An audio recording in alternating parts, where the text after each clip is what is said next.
So I wanted to talk today about preparation. A friend of mine gave me that sign last year that says prior preparation prevents piss poor performance. Prior preparation prevents piss poor performance. And that's kind of a code that I work by. I'm always preparing in my head for the next painting, the next painting, the next painting, for the next show, the next show, the next show. What am I going to be doing in 6 months, next year, in another week? I'm always preparing mentally, organizing things in my head. So I'm not just working on the 5 to 7 to 10 paintings that I have going on, but I'm working on the next 5 to 7 to 10 paintings that I'm working on. And I bring this up today because yesterday I came to my studio and I had a gigantic stack of brand new, or used stretchers actually, that someone in the building, my mill building, had brought me. Now when I signed with Eden Fine Art last fall, we had discussed a solo show in Manhattan. And I thought, yay! And then I thought, yee! And the owners had spoken to me about doing some 9 to 10 foot paintings. And they asked me if I could do it, and I said, absolutely. And I said absolutely with confidence because it gave me time to prepare mentally and to plan out what I want to do. But part of that preparation is being able to see the height, see the 9, 10 foot high stretchers to 12 foot high stretchers, so that I can really fine tune the organizing in my head. Whenever I go to do a single painting, even though it's one in a stack, I've already organized it. I know what I'm going to do. I have the reference material. I've been looking at it. I've been studying it. I've been trying to figure out what colors I'm going to use, what designs are going to be used in the backgrounds, what aerosols I'm going to use, what detailing I will do. And so being asked to do these very large paintings, I've been working it out in my head, but I need the visual. And I feel really fortunate to have these because that is about 9 feet tall, the tallest one. I don't know if you can see the top of it. But now because I have those stretchers, I can take them and really start organizing my ideas. I've been thinking about this since October, but I'm very fortunate. So I'm already, although we don't have a date, I'm already organizing it in my head. And not only organizing the image, but I also have to organize the materials. Now this is 6 feet by 9 feet. I think it's a little bit wider than what they had originally thought. But just like when I was fighting, when I was sparring with people, I would overtrain. If I knew that I had one fight coming up in a month or two, I would fight, I would practice and I would train, several hours a day, but with several different fighters, and usually younger fighters, taller fighters, and male fighters. So when I got in the ring with a young woman who was maybe 135 or 125 pounds and bouncing around, I'd already overtrained for that, so she wasn't going to win. So here we are. This is not going to win because I'm figuring this dude out.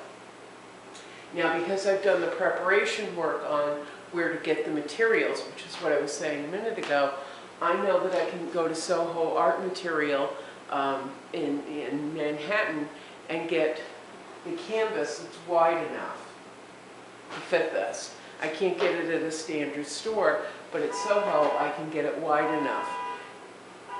Car alarm going off.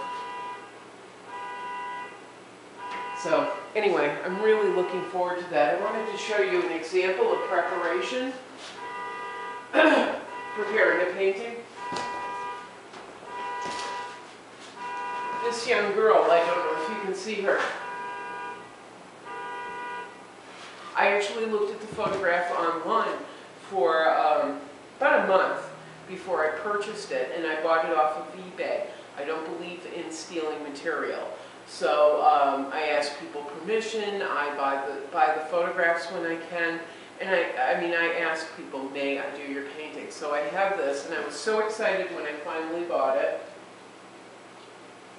Oh no, I got it on Etsy. I buy a lot of photographs on Etsy. That way I'm supporting a small business too.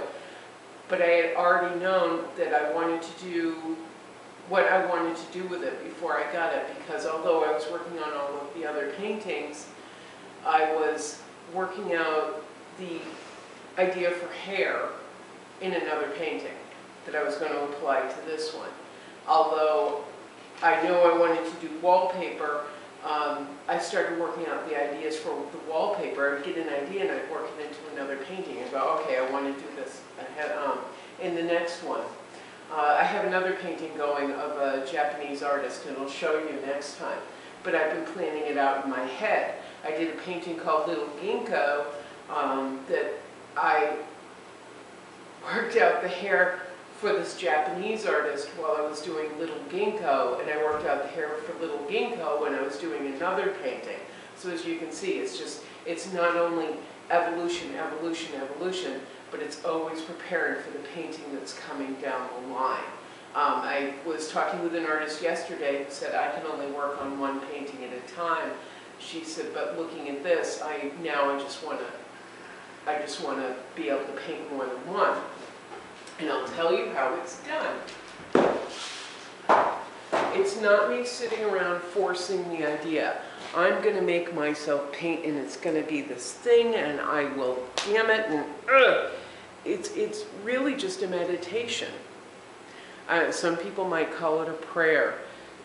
I wouldn't do that. I call it a meditation. Not every day. Not every day is a good day. Not every week is a good week. But on the whole, what I do is deep breath.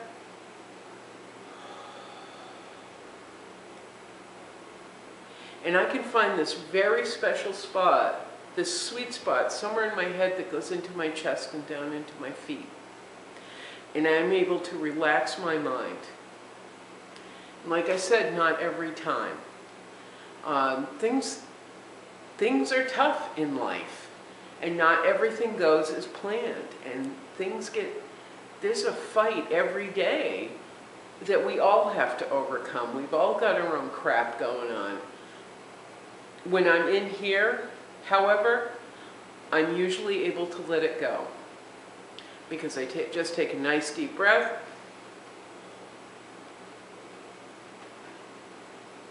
and I don't force the work. In that breath, in finding my center, in finding that special sweet spot, I'm able to find the energy and the ability to just be. And in that being, I'm able to find the colors that I need, the flow that I need to just produce. It's not about getting, the figure right, and we must be genius, and only when I'm jammed up, when I'm particularly frightened because of something, I've been asked to do something that I'm not sure about, that I'm not sure they're going to like. Do I, I've really got to get this right, or I could be fired, or something horrible could happen, and, the cat will run away from home, and the house will burn down, and elephants and stuff. I get really jammed up. But when I have the basics, the materials and the canvas, it's easier. It gets easier and easier to let go. And I kind of got lost there for a second, but I think what I was getting to was, on the whole, if you just let it go, if you don't worry about the minute details of every second of every single painting, and wear yourself thin and bang your head against the wall, if you just let it go and let it flow and find that spot, whether it is where you pray, whether it is where you pray, or it is where you meditate, you'll find the joy in painting. You'll find the joy in creating. You just got to relax and let it go. Remember, I've talked about the 3 rules. It doesn't matter. It's all fixable. And I think the third one was. It doesn't matter too. Not sure. No, it doesn't matter. It's all fixable. Doesn't. It should be fun. Anyway.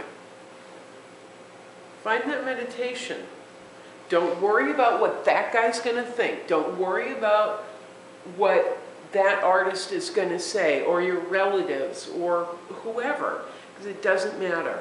None of what they say matters. What matters is that your work comes from your heart. It will come from your heart if you can just let it go. Be with the paint. Be with your materials. Just be. Prepare. Prepare for the big job. Prepare for the painting. Prepare for the show. Get it organized. Get it lined up and let it go. Just let it go. It'll be okay. Yeah. Yep. Ciao.